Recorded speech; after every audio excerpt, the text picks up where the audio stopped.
Hi, I'm Dave, welcome to the channel and welcome to Mundon Park episode 6. In this video I'm going to carry on working on the car park that I started in episode 5.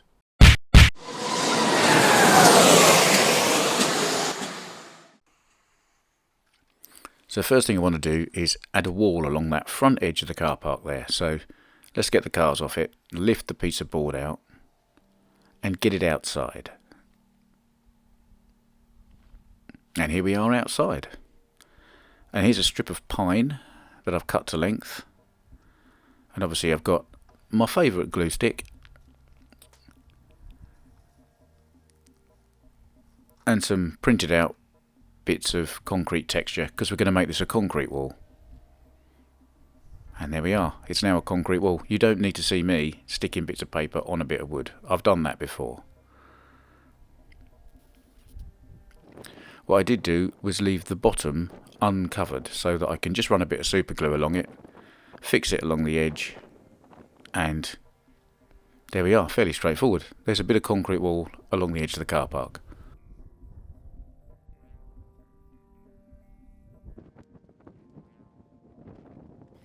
And we'll just check that for height with the man that knows. And he says it's the right height. Now you may also remember the refreshment hut from one of my previous videos. Well, I'm going to stick it on the corner of the car park there, because you might remember the backstory is this hut used to be where you paid for your car park tickets.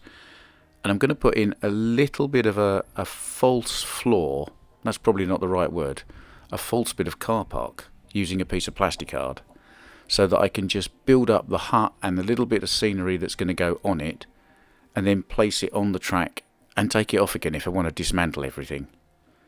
It'll become more apparent as we go along. So I'm just going to cut out a piece of plastic card, the same profile as the edge of the car park there. Super fast running.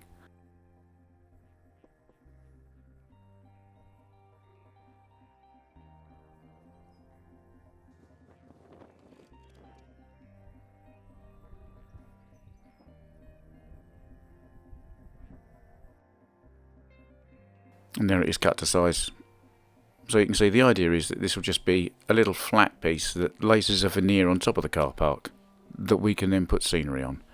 And because I painted the car park with black masonry doorstep paint, I'm going to paint this piece of plastic card as well. And this is just a good sort of illustration of how well this paint sticks to everything. This is a shiny piece of plastic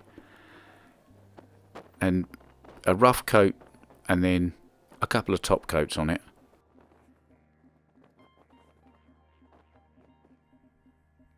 And that will dry out as a very solid, flat, black tarmac.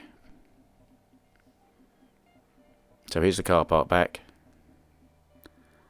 And here's my little scenery piece. If the edge curls up, I can stick it down with a bit of glue stick, because it's not that permanent then. The other thing I did was I finally finished painting all the little men that I ordered that you saw in an unboxing about 2 or 3 weeks ago. And there's Thumbsy again, just giving his approval for my painting. And you might also remember the little tiny drinks bottles, and I said I'd probably swear quite a lot if I was trying to put the decals on those, and because my videos are generally quite relaxing, I haven't videoed this process because it wasn't a relaxing process. I don't recommend people of a nervous disposition undertake that. So let's get on building the scene on the little bit of base that we've made. I did actually cut it off a little bit shorter there, you might see. So we've got some people, we've got some cans, some bottles, a few bits of paper, some cones, and a bit of bin liner out of the shed bin, and a cup of coffee, of course. And today's coffee is a Taylor's coffee bag. Baristas like Marty Ford will be screaming at their computer screens now because it's not proper coffee, but it still tastes quite nice. They're also not people who sponsor me. Hint. So we'll start with the hut. The hut is now a refreshment hut, and it is going to be run by this lady here who's looking a little bored with her hands on her hips, waiting for somebody to give her an order and make a decision.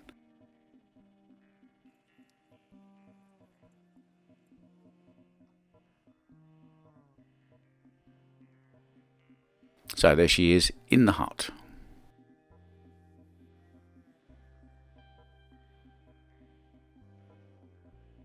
So I'm going to use this little bin. I think this bin either came from Scale Models or Wasp. I'm not sure which. 3D printed bin anyway. So I'm going to screw up this piece of black bin liner and put it in this bulldog clip here, just to hold it.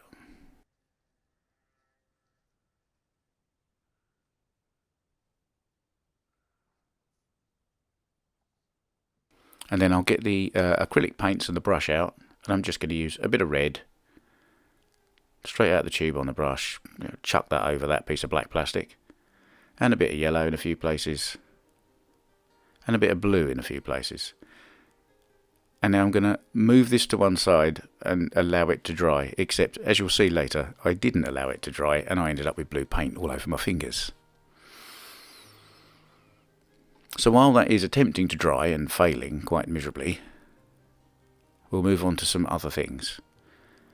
Now, if I move these drinks cans and the bottles and the bits of waste paper out of the way, I can sort of position where I want the refreshment hut to sit.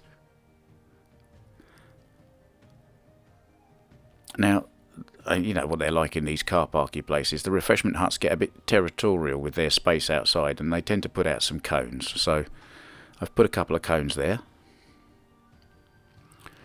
Now I figure, as well as the council bin for the public to use, councils have a habit of saying to businesses, well, you have to have a separate bin and we'll charge you to empty it. So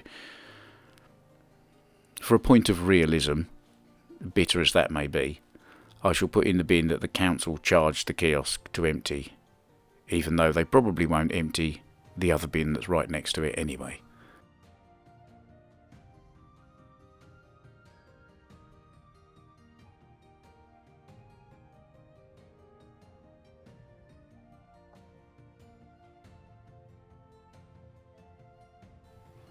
Right, get a piece of wood, we'll blob some super glue onto that.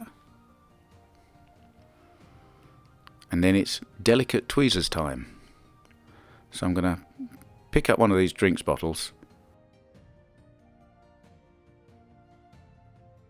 dip the back side of it into the super glue, and just place it on the counter in the corner there. I figure these little refreshments huts, they usually have sort of a display of cans and bottles of drink that they would like to sell to you sitting on the counter. So we'll have some bottles there, and a couple of cans the other side. And then we'll have a whole stack of cans in front of the lady that's serving.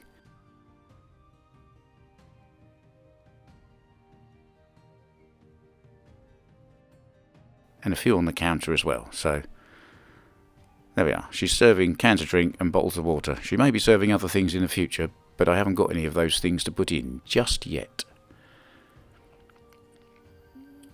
So now I feel we're kind of in the right place. We can stick the kiosk down because I don't need to be picking that up and fiddling about with tweezers quite so much anymore. So let's just fix that into place.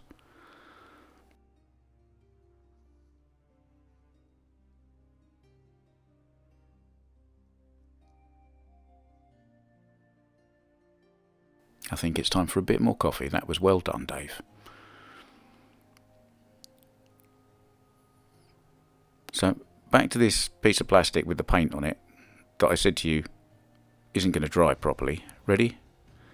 I'm going to shove that inside the litter bin from the bottom. Now you can already see my fingers are starting to get covered in paint, but it doesn't matter too much. We can wipe it off.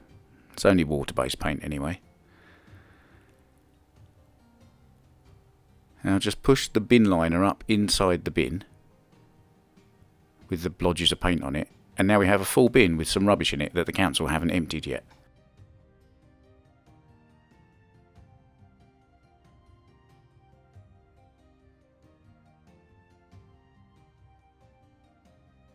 Back to the block of wood with the super glue on it and the tweezers, and now I'm going to sort of dress the bin up with a few bits of recognisable rubbish that are also just spilling out the top of it. So we'll have a bottle and stick the side of that into the plastic bin liner. I sort of did this slightly off camera because I was concentrating on the little things and not what was in the picture on the camera at the time. So a couple of bottles, couple of cans,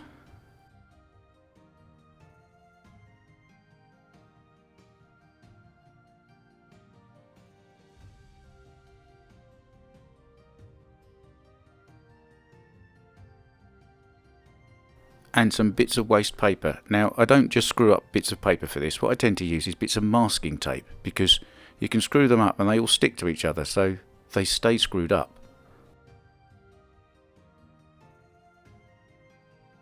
So that could be like a chip paper or something, or a wrapper off a burger or something that's just in the edge of the bin there as well. So now we have a full litter bin of litter. So I can stick that down on this little base as well.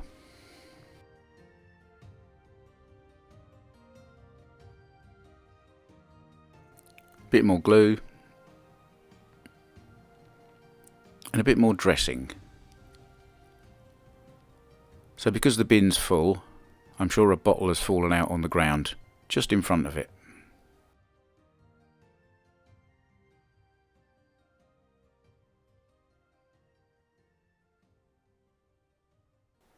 And a can for that matter. And another piece of paper. And there's always some idiot who puts a bottle on top of a bin rather than putting it in a bin. So we'll have one of those as well. And of course, people are messy, so there's bound to be some collected rubbish round the hut.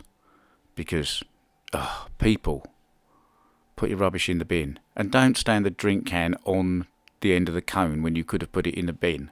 You're not being a smart ass. You're just being annoying. But I'm replicating the general public, and the general public are like that.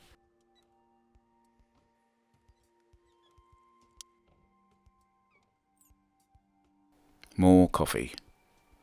I'm quite pleased with progress so far, you see, so I'm rewarding myself. Now it's time to put some more figures into this. So here's a guy, we've all seen him at a refreshment cafe box. He's the one that stands on the end and talks to all the customers that come along and order things, and makes one cup of coffee last all day, and he just stands there for a conversation. We've all met him somewhere. He exists. And then there's these two, who are a couple. They're together. So he's going to be standing just at the kiosk, and he can't quite work out what it is he wants to order, which is why the kiosk lady is standing there with her hands on her hips, looking slightly impatient. And here's his partner, and she can't decide either, so they're just having a discussion about that. And we've met this guy before. In fact, he's probably me in many ways. I'm standing there because I know what I want, and the people in front of me can't make their mind up. So that is the posture I would have if I was standing there. So that man can stand there. I can relate to him. And one last little touch, they always have a cafe open sign, which I made with an old bit of my Esso Dripman kit, which I just cut off, painted it grey, printed a little sign out and stuck it on. So we can stick this down as well.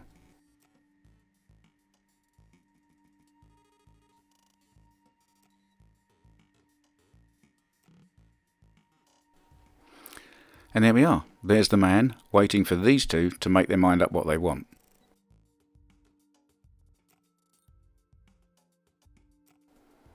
There's the lady, also fed up because these two haven't worked out what they want. And there's that guy, giving advice and having a chat. So there we are. I've added that to the corner of the car park. You can also see Thumbsy there, and Colin the photographer. And there's my concrete wall along the front, with the new Unburstable Tyre brand logos and sponsorship along the wall. And I've done a bit of tidying up along the back. I've got 3 columns there. What are you going to do with 3 columns? It's the Three Stooges. There's an Area 51 Raceway column for George. There's a Tuesday at 2 lines for Marty. And there's a Conquest Racing one for Raoul. Because these guys are great and they help me a lot. And of course a bit of Freddo and Frood rather than Ferodo, because I like Hitchhiker's Guide to the Galaxy and I like chocolate frogs. There's Colin taking a picture of Thumbsy. Yeah, Thumbsy approves. So there we are, a bit more work done on the car park. As always, thanks for watching one of my videos. If you liked it, you'll find a button specifically for that. Please subscribe to the channel, it really does help. And if you hit the bell, you'll get a reminder and notification when I post another video. And of course, check out this slot car channel.